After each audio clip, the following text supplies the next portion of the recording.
gente, bom dia! Estamos aqui pela TV Horizonte, a TV de Nossa Senhora da Piedade, a nossa padroeira. Paz e alegria para você, minha amiga dona de casa, companheira de todas as manhãs. Começo cantando aquela música, né?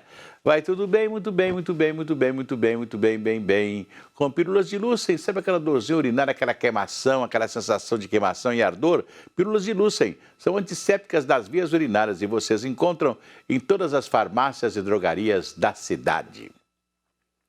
Pois é, o Departamento de Edificações e Estradas de Rodagem de Minas Gerais, o DR, notificou o Santuário Basílica de Nossa Senhora da Piedade para a retirada de uma portaria na entrada da Serra.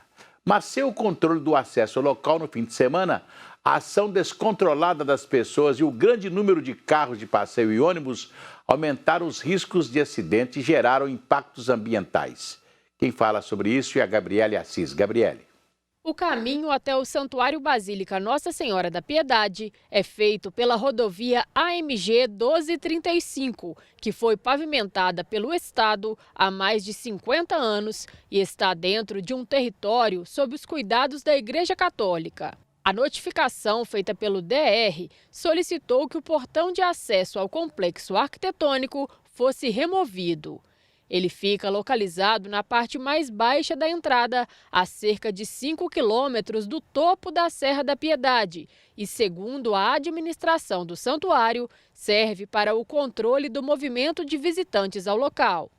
Nós consideramos que essa via ela é uma via de infraestrutura segundo o plano de manejo aprovado pelos órgãos competentes e, portanto, nós temos a competência para cuidar desse fluxo. Mas nós respeitamos esse impasse por causa de uma dificuldade conceitual, não acredito que por causa do DR, mas eu acho que por causa de alguma outra circunstância que ainda eu não tenho a competência para dizer o que é.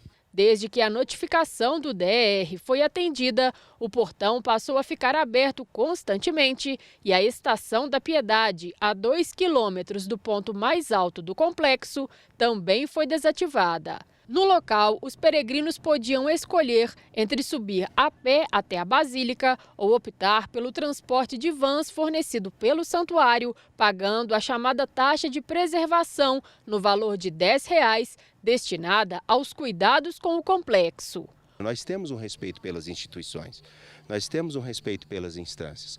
Nós recolhemos tudo aquilo que eram os nossos processos para garantir o fluxo adequado aqui ao alto do santuário. E estamos, na verdade, aguardando que todas as decisões necessárias para que esse fluxo e esse controle adequado retornem para garantir a segurança de todas as pessoas que aqui vêm. No primeiro fim de semana em que o portão permaneceu aberto e não houve cobrança da taxa de preservação, a Arquidiocese de BH registrou situações de vandalismo e perigo aos visitantes. Uma das destinações da taxa era, inclusive, a preservação das espécies de fauna e flora da Serra da Piedade e a manutenção da segurança do local. A minha maior preocupação é com a segurança das pessoas. Essa é a minha maior preocupação. O valor de preservação, ele sempre foi um apoio para que nós pudéssemos continuar a lutar para que cumpríssemos toda a nossa missão. Sem esse valor, boa parte do nosso instrumental de segurança, de preservação, de manutenção, de cuidado com as pessoas é colocado em risco. Pois é, eu falei disso aqui ontem e continuo falando, falei hoje no meu programa de rádio, que é muito importante que a Arquidiocese continue controlando a entrada de pessoas na Serra da Piedade. A estrada com que o DR se refere, a estrada que liga hoje a 381 à cidade de Caeté, que passa no pé da serra. Agora, a estrada que sobe a serra, essa aí tem a competência da conservação da Arquidiocese de Belo Horizonte, da Mitra Diocesana. Então, quer dizer, é muito importante que a Arquidiocese continue fazendo a manutenção, cobrando a taxa de R$10 para entrar. É muito importante isso, né? O nosso arcebispo, inclusive, criou uma condução especial para levar você à Serra da Piedade, lá no santuário, né, para levar as pessoas. Tudo foi feito com muito carinho, com muita atenção. Primeiro pensando na preservação do patrimônio artístico, histórico, e não só artístico histórico, o patrimônio religioso que nós temos lá na Serra da Piedade, com a imagem histórica de Nossa Senhora da Piedade, que é a nossa Pietá. E que é a Nossa Senhora da Piedade, a padroeira de Minas Gerais. Parece que os órgãos, né, se esquecem, né, e até o DR mesmo tem se esquecido, né, de que ali está a padroeira de Minas Gerais. Ali está um patrimônio que é conservado pela Igreja Católica de Belo Horizonte, né, que tem a responsabilidade de conservar. Ali também tem um observatório da Universidade Federal de Minas Gerais. Então lá não é um lugar para você chegar e fazer farra, não, né? A gente sabe que quando você não tinha o controle da Serra da Piedade, ia para lá todo tipo de pessoas, né? Isso está acontecendo. Eu estava conversando ontem com o presidente do nosso CDL de Belo Horizonte, e ele disse que quando ele foi regional Centro-Sul de Belo Horizonte, foi o diretor regional da Centro-Sul de Belo Horizonte, né? Ele teve problemas seríssimos com o morador de rua. E tem uma pessoa que fala que o morador de rua está lá com um pedaço de cano, com a faca, com isso, com aquilo, e você não pode desarmá-lo, né? Ele está dormindo com um pedaço de cano na porta da sua casa para quê? Para tentar te arrombar, para tentar entrar, né? A gente não sabe, não são todos moradores de rua que são pessoas maravilhosas, né? Que estão ali porque estão hoje na rua, né? Então ele dizia o seguinte assim, tá muito bem, então eu vou fazer o seguinte, já que a senhora acha que a senhora mora onde? Se eu moro em tal lugar, não sei o quê, então eu vou pedir esse pessoal para ir lá para a porta da casa da senhora. Na minha porta não, quer dizer, na porta dos outros você tem que ser tratado com carinho e atenção. Agora na minha porta eu não quero não, não é verdade? Isso é muito natural, né? Então é muito natural falar, porque a serra é um patrimônio de todos nós, etc. Tal. Mas então, vai lá cuidar da serra então, né? Vai lá levar dinheiro para cuidar, para colocar, para manter a fauna, a flora, cuidar de tudo que tem lá, não é verdade? Então é muito bonitinho criticar, fazer. Olha, eu vou conversar com algumas pessoas, né? Porque eu acho que o DR tomou uma decisão que não é uma decisão correta, porque a estrada é uma coisa, né? Agora, a estrada que leva a Serra da Piedade, que vai lá no santuário, é outra, né? É outra. Pois é, eu falei ontem aqui sobre a campanha política, né? A campanha política em Minas Gerais, diferentemente das outras campanhas, está ficando, assim, uma campanha mais agressiva, né? Com os dois principais candidatos se degladiando pela imprensa. E aí eu fiquei me lembrando quando nós retomamos, em 1982, a campanha eleitoral em Minas Gerais, com dois principais candidatos naquela época, o então senador Tancredo Neves e o ex-ministro Eliseu Rezende, um pelo PDS, que era o sucedâneo da Arena, partido do governo militar ainda naquela época, e o MDB, PMDB. O Tancredo, quando os partidos foram extintos, ele fez um partido, chamava Partido Popular, PP. E esse partido juntou aqui em Minas e em outros lugares o ex-PSD e a ex-UDN. E o Tancredo aqui em Minas, juntamente com Magalhães Pinto, os dois fizeram o PP. E o que aconteceu? Ele era o candidato a governador, porque o Magalhães já tinha sido governador. E o sonho do Tancredo era ser governador. E ele perdeu a eleição em 60 justamente para o Magalhães Pinto. Os dois estavam juntos, né?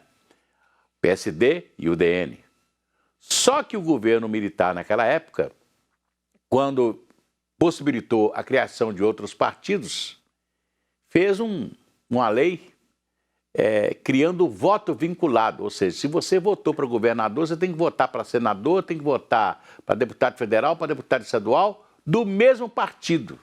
E em 82 ainda tinha prefeito e vereador Não tinha um prefeito ainda nas cidades consideradas de segurança nacional. Então, o que o Tancredo fez? Pegou o PP e incorporou o PP ao MDB.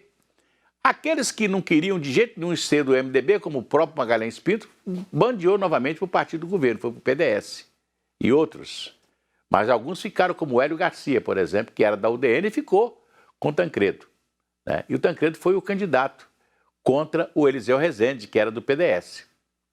Aí o Eliseu Rezende fazia uma campanha e fazia assim, e falava assim, um dia ele falou assim: vota em mim porque eu sou o candidato mais jovem, eu tenho maiores condições de dirigir o Estado, eu tenho juventude, eu tenho força para dirigir o Estado, eu não sou um homem velho e tal e tal. Aí nós chegamos perto do Tancredo e falamos assim: doutor Tancredo, o candidato do PDS, doutor Eliseu Rezende, parece estar te chamando o senhor de velho, porque ele disse que ele é mais jovem, que tem mais condição de governar e tal. O Tancredo, com a sabedoria dele, respondeu assim: meu filho, Nero também era jovem e pôs fogo em Roma. Quer dizer, as respostas não eram essas respostas que nós temos hoje de agressões verbais, etc. Tal, né? Era uma coisa elegante, gostosa, né? Interessante, inteligente, né? Infelizmente, isso não existe mais. Se a criança acordou... Dorme, dorme, menina, tudo calmo ficou, mamãe tem Auricedina. Auricedina é um analgésico e antisséptico de uso local para adultos e crianças. Todo mundo sabe, dor de ouvido, Auricedina. Se persistirem os sintomas, um médico deverá ser consultado. A carga de impostos sobre serviços e produtos que consumimos no dia a dia é tão grande que os preços de alguns itens quase dobram. Na semana passada, estabelecimentos comerciais venderam produtos sem embutir o valor do imposto. O resultado você vai conferir nesta reportagem do Marcelo Silveira. Marcelo. O Vicente é serralheiro e usa a moto para trabalhar todos os dias. Assim que ficou sabendo que este posto iria participar do Dia Livre de Impostos, veio correndo e foi o primeiro a chegar. Eu vou abastecer o limite que eles programou aqui, que é 10 litros, e a economia vai ser de R$26 hoje. Vai dar para mim almoçar hoje, com o dinheiro da economia. Na bomba, o litro da gasolina, que custa em média R$ 7,40, aqui saiu a R$ 4,85 o litro sem imposto.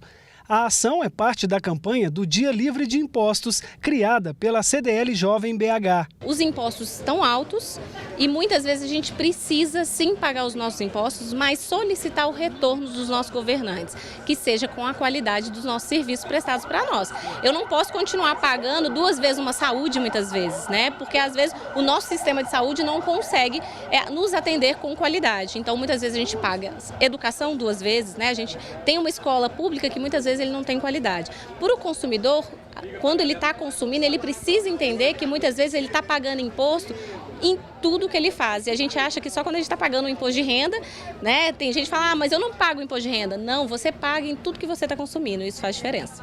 Eu participei pela primeira vez, foi em 2018, eu fui o 01 da fila também. E o que aconteceu de 2018 para cá? Mudou o governo, mudou o presidente, eu mudei o carro, houve pandemia, houve guerra na Ucrânia. Tanto de fato que aconteceu e a tributação continua a mesma, cada dia piorando mais. Não houve nenhum esforço em melhorar a distribuição de impostos, né?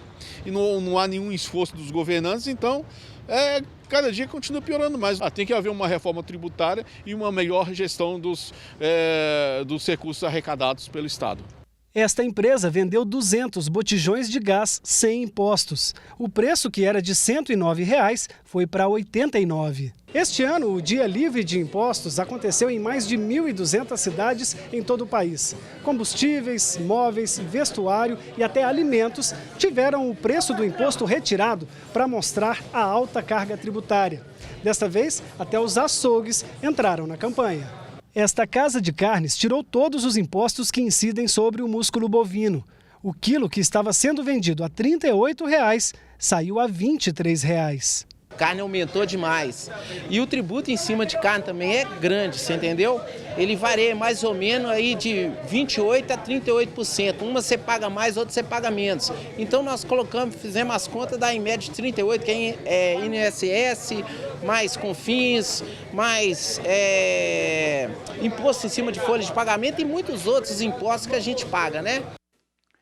Pois é, isso foi muito interessante para a pessoa sentir, mas é verdade que todo mundo... Vem agora uma eleição presidencial aí, todo mundo vai falar na reforma tributária, mas ninguém faz. Ninguém faz a reforma tributária. Você compra, quer ver? Eu vou te explicar. O fazendeiro planta o arroz, aí ele colhe o arroz, encasca e vai vender esse arroz para um cara que vai beneficiar e empacotar o arroz. Se ele mesmo não faz isso. Mas quando ele vende, ele sai da roça, ele vende para o empacotador, ele paga imposto. O empacotador tira a casca, empacota o arroz, vai vendê-lo para o chamado atacadista e paga imposto. O atacadista vai vender para o varejista e paga imposto. E o consumidor vai comprar um pacote de arroz e está pagando imposto. Então ele pagou, só aquele pacote de arroz teve 4 impostos. É uma cadeia de imposto que é uma coisa impressionante. Diferente de outros países que você paga o imposto do consumo. Então, você só vai pagar o imposto na hora de comprar o produto.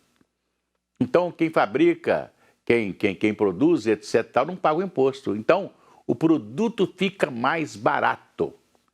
E é o imposto do consumo. Você vai consumir, você paga o imposto. O consumidor é que paga o imposto. Então, agora, por exemplo, o nosso presidente da República está propondo aí, que eu chamo isso de desespero eleitoral. E agora, porque nós estamos agora na campanha eleitoral, ele está precisando de votos e etc.